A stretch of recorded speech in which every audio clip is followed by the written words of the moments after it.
Hello నమస్తే అందరికీ. ఈరోజు మంచి రెసిపీతో ఎంతో ఆరోగ్యకరమైన రెసిపీతో మీ ముందు వచ్చాను. ఇలా మెంతి ఆకు తీసుకుని బాగా 5 టైమ్స్ని వాష్ చేసుకోవాలి. అందులో మట్టి అంతా పోయేంత వరకు వాష్ చేసుకోవాలి. అలా వాష్ చేసుకొని పక్కన పెట్టుకోవాలి. పొటాటో మెంతి కూర రెడీ చేస్తున్నాను. ఇలాగ నేను 5 టైమ్స్ వాష్ చేసుకున్నాను. చూడండి, మెంతి కూర తింటే ఆరోగ్యానికి చాలా మంచిది. ఇలాగా 4 పొటాటోని తీసుకొని మొత్తం పొట్టునంతా ఫిల్ చేసుకొని పెట్టుకున్నాను. పొట్టునంతా తీసేసి వాష్ చేసుకొని ఉంచుకున్నాను. ఇలా పొటాటో తీసుకుంటే సరిపోతుంది.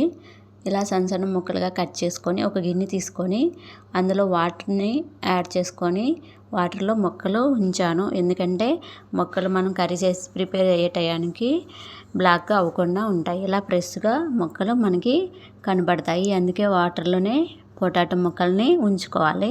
బయట కట్ చేసిన తర్వాత బయట ఉంచకూడదు. ప్లేట్లో కానీ అలా ఉంచుకోకూడదు. బ్లాక్ అవుతాయి. ఇలా వాటర్లో ఉంచితే ఫ్రెష్గా ఉంటాయి. ఇలాగా 2 టమోటా 1 ఆనియన్ మాత్రమే తీసుకున్నా. చిల్లీ అయితే నేను పచ్చిమిర్చి అయితే వాడను. అందరూ అక్క పచ్చిమిర్చి యూస్ చేయవా అని అడుగుతుంటే అందుకే 2 పచ్చిమిర్చి తీసుకున్నాను. నేనైతే పచ్చిమిర్చి ఎక్కువ యూస్ చేయను, అల్సర్లు వస్తున్నాయి కదా అందుకనేసి. ఇలా పోపు అయితే పెట్టుకున్నాను. పోపు అందరికీ తెలిసిందే. అందులో ఆనియన్ వేసి 2 మినిట్స్ బాగా రెడ్గా వచ్చేంత వరకు మగ్గించాలి.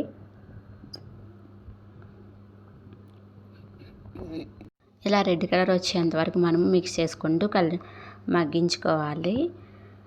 ఇలా మగ్గించుకున్న తర్వాత పొటాటోని యాడ్ చేసుకున్నాము. ఇలా పొటాటో ముక్కల్ని ఇలా కట్ చేసుకుంటే సరిపోతుంది. 5 మినిట్స్ కానీ 3 మినిట్స్ కానీ పొటాటో ముక్కలు బాగా ఆయిల్లోనే ఫ్రై చేసుకోవాలి. అలా ఫ్రై చేసుకోవడం వల్ల కూర మంచి టేస్టీగా వస్తుంది.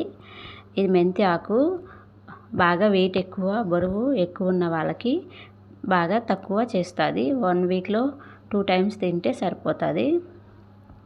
ఇలా పొటాటో ఫ్రై అయిన తర్వాత సాల్ట్ని యాడ్ చేస్తున్నాను. పొటాటోలోని సాల్ట్ని యాడ్ చేస్తే పొటాటో ముక్కలు బాగా మగ్గుతాయి. ముందుగానే మనము సాల్ట్ని యాడ్ చేసుకుంటే పొటాటో ముక్కలు మగ్గవు. ఇలాగా ఎల్లో పౌడర్ని యాడ్ చేసుకున్నాను. పసుపు యాడ్ చేసుకొని బాగా మిక్స్ చేసుకోవాలి. ఇలా ముక్కలకంతా పట్టే విధంగా మిక్స్ చేసుకొని 3 మినిట్స్ మగ్గించుకోవాలి. ఇప్పుడే పొటాటో ముక్కలు దగ్గర పడ్డాయి. ఇలాగా మిక్స్ చేసుకుంటూ ఆయిల్లో బాగా మగ్గించుకోవాలి.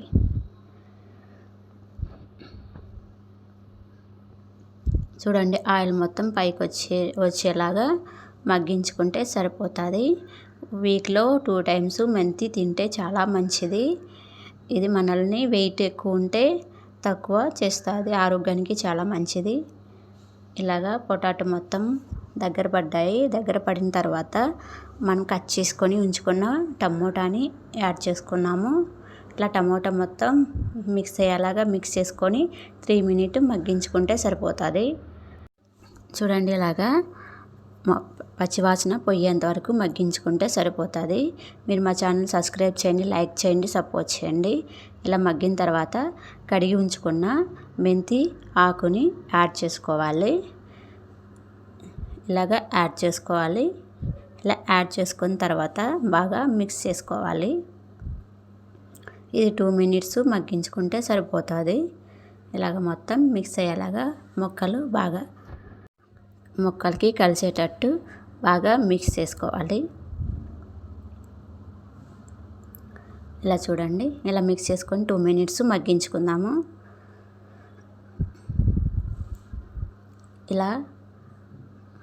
ఇలా మగ్గించుకున్న తర్వాత చూడండి, బాగా మగ్గిపోయింది. ఆకంతా బాగా మగ్గింది.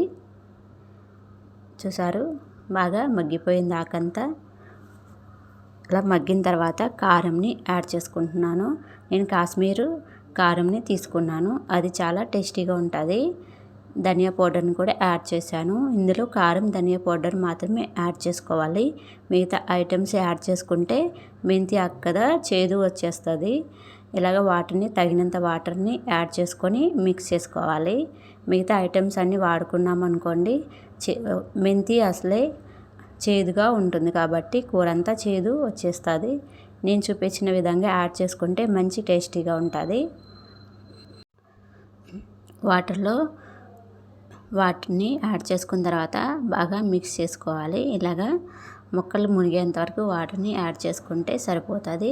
ఈ 10 మినిట్స్ కుక్ చేసుకోవాలి. వాటర్ అంతా డ్రై అయ్యి దగ్గర పడేంత వరకు మనము కుక్ చేసుకోవాలి. మీరు మా ఛానల్ సబ్స్క్రైబ్ చేయండి, లైక్ చేయండి, సపోర్ట్ చేయండి. ఇలా చూడండి బాగా కుక్ అవుతుంది. ఇది చపాతీలోనికి, రైస్లోనికి చాలా బాగుంటుంది. మినిమం చపాతీలో అయితే ఇంకా టేస్టీగా ఉంటుంది. ఇలా చూడండి దగ్గర పడింది. ఇలా దగ్గర పడిన కూరని ఒక గిన్నెలోనికి తీసుకుందాము. చూడండి ఎలాగా దగ్గర పడింది. ఇది మనకి ఆరోగ్యానికి ఎంతో మంచిది. పాలకులాగా ఇది కూడా మెంతి కూర. నేను 1 వీక్లో 2 టైమ్స్ కంపల్సరీ మెంతి కూర వండుతాను. పప్పులో ఒకసారి, పొటాటో ఒకసారి, ఇలా డిఫరెంట్ కాంబినేషన్లో వండుతాను. ఇలా చూడండి మనం ఒక గిన్నెలోనికి కూరని తీసుకున్నాము. మీకు కావాలంటే కారంని ఇంకా ఎక్కువ యాడ్ చేసుకోవచ్చు. నేనైతే కారంని తక్కువ యాడ్ చేశాను. చిన్నపిల్లలు తింటారు కదా, అందుకనే కారంని తక్కువ యాడ్ చేసుకున్నాను. అందుకే రెడ్గా కనిపించట్లేదు. మీకు కావాల్సినంత కారంని యాడ్ చేసుకుంటే సరిపోతుంది.